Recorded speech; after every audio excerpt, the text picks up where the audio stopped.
SMP Negeri 3 Kayagung Angkatan 10 Kabupaten Ogan Komering Ilir. Hari ini saya akan melakukan kegiatan pra-observasi. Kali ini saya tidak sendiri, saya ditemani oleh Ibu Aprianti SPD selaku yang mengajar mata pelajaran Bahasa Indonesia di SMP Negeri 3 Kayagung. Assalamualaikum warahmatullahi wabarakatuh, Bu. Waalaikumsalam warahmatullahi wabarakatuh, Pak. Apa kabar hari ini? Alhamdulillah, kabarnya baik sekali. Alhamdulillah. Jadi hari ini kita akan melakukan percakapan pra-observasi ya, Bu? Iya, Pak. Nanti saya akan mengamati proses pembelajaran yang Ibu lakukan nanti di kelas. Kemudian yang mana tujuan seperti ini adalah untuk mengetahui dan mengevaluasi proses pembelajaran yang Ibu lakukan nanti di dalam kelas. Baik, Kemudian mengapa hari ini kita melakukan proses pra-observasi sebagai persiapan awal, kemudian sebelum Ibu melakukan kegiatan pembelajaran. Kemudian supaya Ibu lebih siap, kemudian Ibu lebih percaya diri sehingga memberikan pembelajaran yang terbaik bagi siswa. Ada beberapa pertanyaan yang akan saya sampaikan, yaitu yang pertama, apa tujuan pembelajaran yang ingin dicapai oleh Ibu? Tujuan pembelajaran yang akan saya capai pada pembelajaran teks deskripsi ini, yang pertama, peserta didik dapat menggunakan konjungsi dan teks deskripsi secara tepat. Yang kedua, peserta didik dapat menilai kohensi dan koherensi suatu paragraf dengan tepat. Ya, jadi ada dua tujuan pembelajaran yang ingin Ibu capai pada waktu observasi nanti. Kemudian area pengembangan yang ingin Ibu capai kira-kira apa? Area pengembangan yang ingin saya capai itu dengan cara pengetahuan dan keterampilan. Ya, jadi ada dua. Iya, pengetahuan dan keterampilan. Kemudian bagaimana rancangan pembelajaran yang ingin Ibu terapkan di dalam kelas, seperti strategi, model, kemudian metode pembelajaran? Saya menerapkan dengan seperti model saya menggunakan model kooperatif. Sudah itu saya menggunakan sistem pembelajaran berdiferensiasi. Ya, strateginya yaitu dan juga menggunakan metode diskusi kelompok. Ya. Jadi untuk strateginya itu pembelajaran diferensiasi, Bu ya. Kemudian yang kedua tadi modelnya tadi model kooperatif. Yang ketiga tadi metodenya adalah metode diskusi kelompok ya. Kemudian yang selanjutnya, media pembelajaran apa yang akan Ibu gunakan nanti ketika observasi nanti pada kelas? Media pembelajarannya yang saya gunakan itu saya menampilkan foto-foto di PowerPoint, foto-foto teks deskripsi, yang jelas saya menggunakan yaitu laptop ya. Seperti itu, Pak. Jadi kira-kira kapan Ibu akan melakukan kegiatan pembelajaran ini, di hari apa, kelas berapa, dan jam keberapa?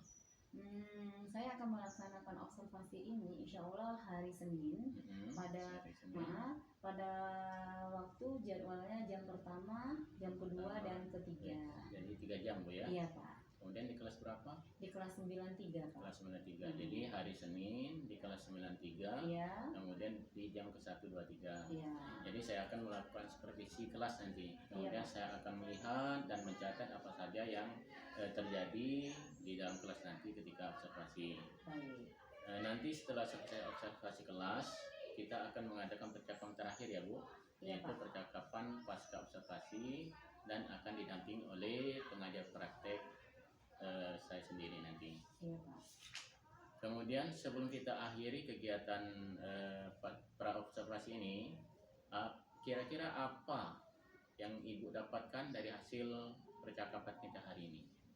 Yang saya dapat dari hasil percakapan ini, yang jelas saya sudah bisa menyiapkan media pembelajaran saya. Saya juga bisa menggunakan seperti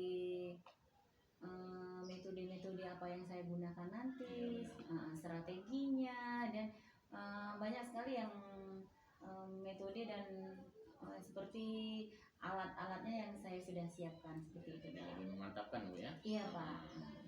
Oke Bu, terima kasih atas waktunya Ya, terima dan kasih. sudah bersedia berbincang-bincang dengan saya di percakapan praobservasi. Sampai ketemu di kegiatan observasi kelas nanti pada hari Senin ya Bu, hari Iya, Pak. Senin di kelas 9, kemudian di jam 1.23. Demikian percakapan kita hari ini. Sampai bertemu di kegiatan observasi kelas dan juga percakapan pasca observasi. Wassalamualaikum warahmatullahi wabarakatuh.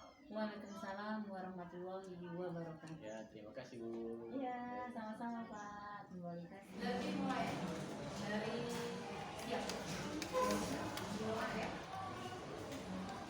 Stand up, please.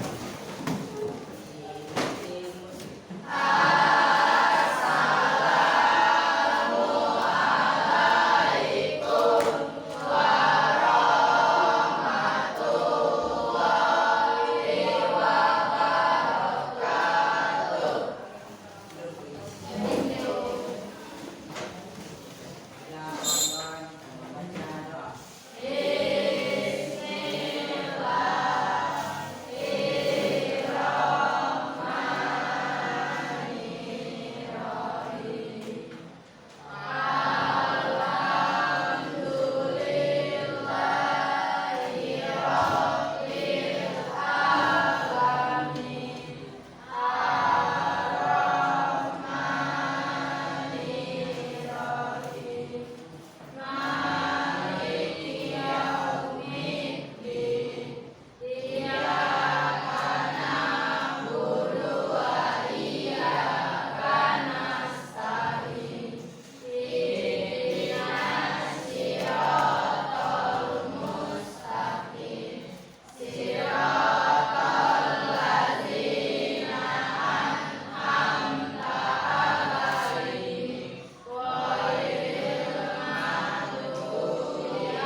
Bisa diulang Fabri ya.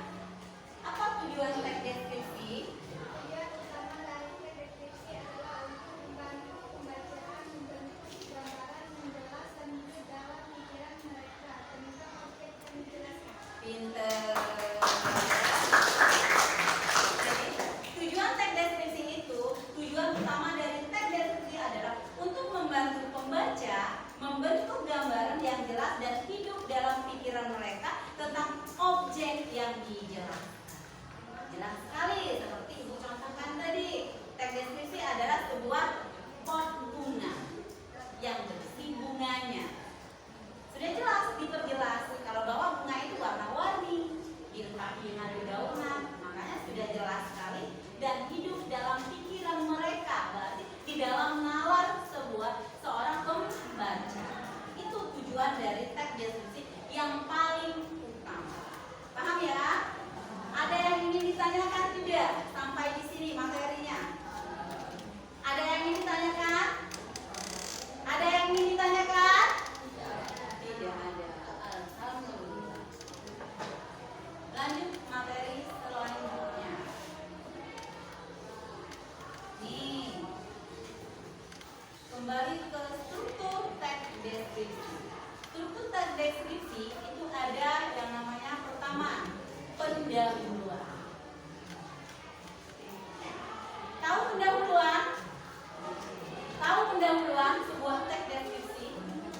Pendahuluan itu jelas pertama, paragraf pertama pada sebuah teks. Contohnya apa? Misalkan, ada yang tahu pendahuluan? Pendahuluan pada teks itu? Misalkan, apa? Pendahuluannya? Judul. Ya, pasti. Judul tuh ya, termasuk pendahuluan. Kata yang pertama dan utama yang kita ungkap pada sebuah teks deskripsi itu dinamakan sebuah pendahuluan. Ada? Misalkan? Ya, nama objek. Pinter ya. Nama objek bisa dinyatakan sebuah pendahuluan. Misalkan pot bunga yang cantik dan indah. Itu nama objek. Itu pendahuluan. Yang kedua, ada yang tahu struktur yang kedua? Fadila Haris, struktur yang kedua apa? Paham? Apa struktur yang kedua?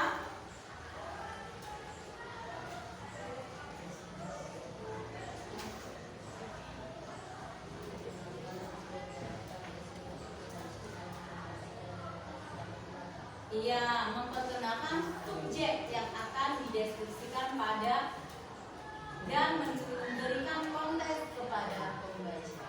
Yang ketiga, deskripsi utama. Yang keempat, menjelaskan karakteristik utama subjek, seringkali diawali dengan gambaran umum dan diikuti dengan detail-detail yang lebih spesifik. Sudah jelas ya, detail-detail secara spesifik. Itu. Yang lima, detail tambahan. Yang keenam, bagian ini bisa mencakup aspek lain relevan seperti suasana, kondisi, atau reaksi orang terhadap subjek. Yang ketujuh, kesimpulan. Sudah jelas? Tahu kan kesimpulan sebuah teks? Yaitu kesimpulan dari pendahuluan, dari isi, gitu. Yang kedelapan, penutup yang merangkum kesan keseluruhan dari deskripsi dan mungkin memberikan pandangan pribadi atau interpretasi penulis. Itu mungkin penutup ya, penutupnya. Lanjut. Nah, sekarang kalian lihat contoh teks deskripsi. Ada apa itu? Ada apa itu? Ada yang bunyi. Coba bilang. Seolah-olah bunyi itu ada apa yang ada di dalam benak Gilang tentang bunyi?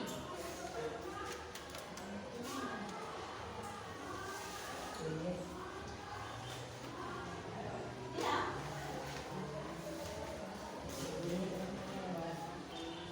Yang kuat. Oke, bunyi berwarna kuning. Apa lagi? Coba berdiri, coba berdiri. Coba berdiri, berdiri atau buat berdiri coba. Kunyit itu seperti apa? Coba. Ya.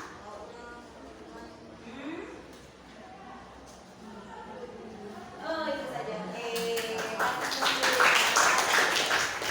Di situ sudah menggambarkan, temannya sudah melihatkan. Secara seolah-olah kunyit itu memang ada.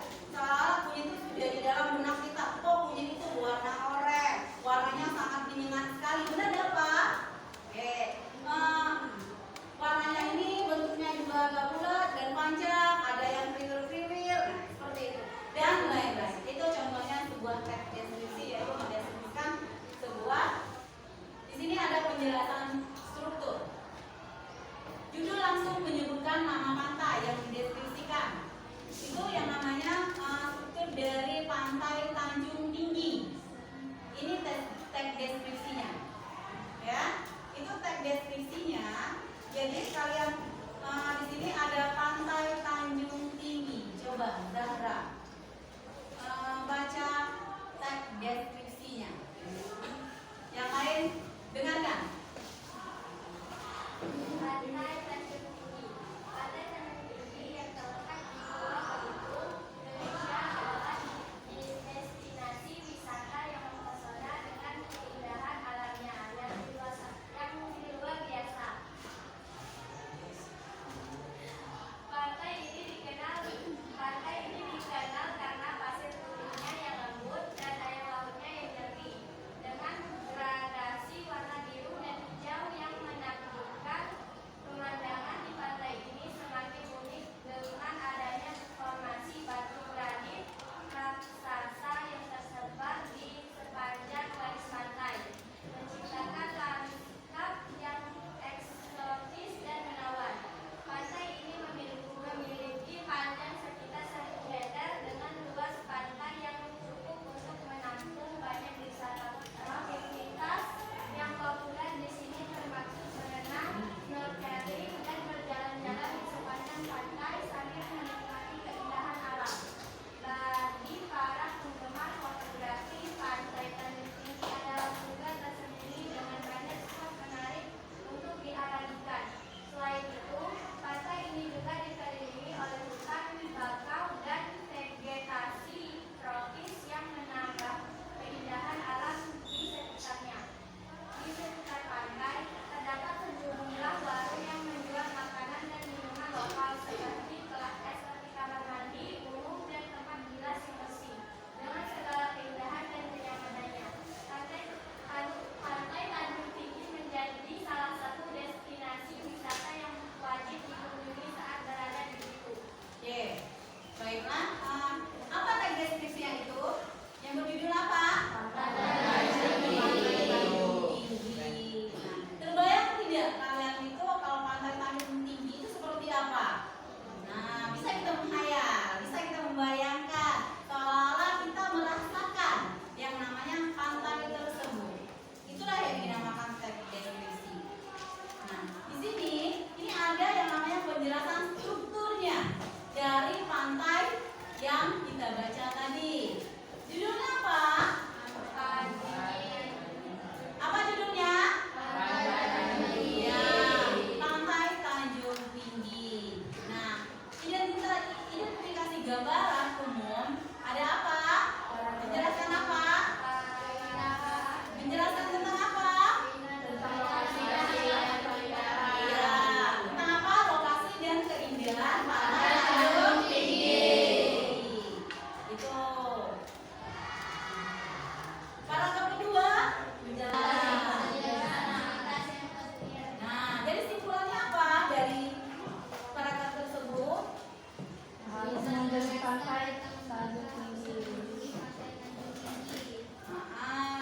Jadi dijelaskan bahwa kesimpulannya itu mengapa harus mengunjungi Pantai Tanjung Tinggi. Paham? Nah, selain teks ini bisa kalian lihat pada buku paket kalian itu tentang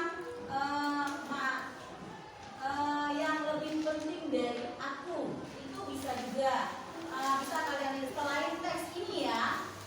Kita lihat di buku paket kalian juga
1 paragraf kedua.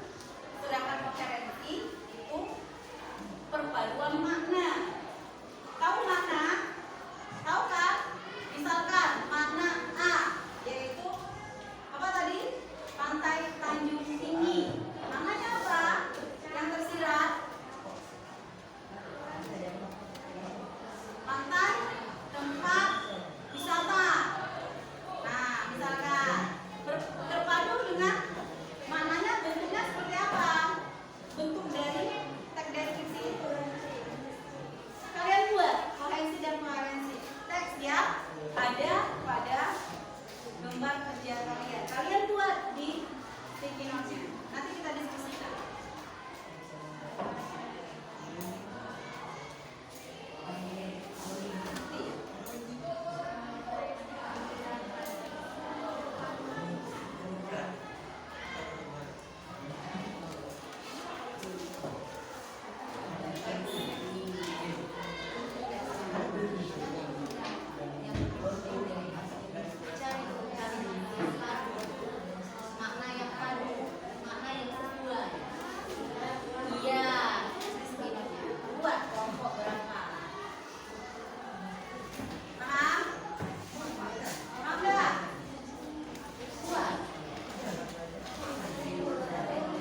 Baiklah, itulah hasil dari diskusi kalian, yaitu menentukan sebuah makna atau teks, koherensi dan koherensi dari sebuah teks deskripsi.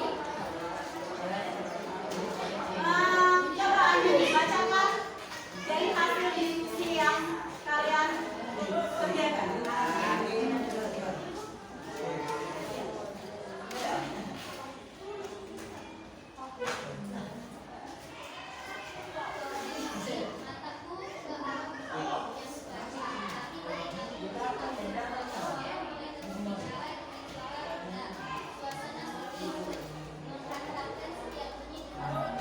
Oke, ya.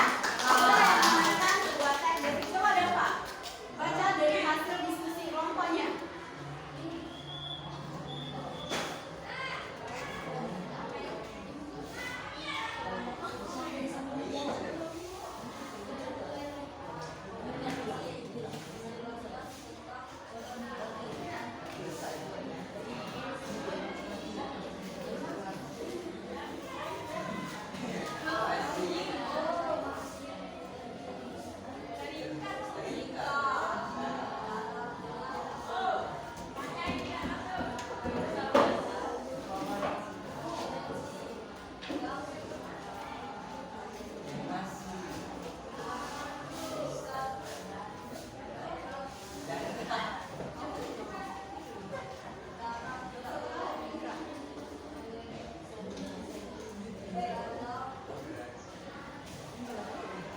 Dari sini Zara.